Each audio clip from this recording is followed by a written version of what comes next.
The man accused of starting the most destructive fire in Los Angeles history has been charged, and prosecutors say he actually went back to watch the flames burn. Federal officials say 29-year-old Jonathan Rinderknecht started the deadly Pacific Palisades fire on New Year's Day. It was a small blaze that firefighters thought was put out, but it kept smoldering underground, and days later, high winds reignited it, and it exploded into a massive inferno, killing 12 people and destroying more than 6,000 homes. Investigators say he went back to the scene after lighting the fire, even taking video of the flames on his phone. They also found a lighter inside his car, matching one from photos in his apartment from the night before.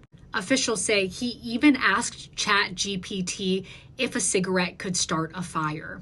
He was arrested in Florida and now faces federal arson charges.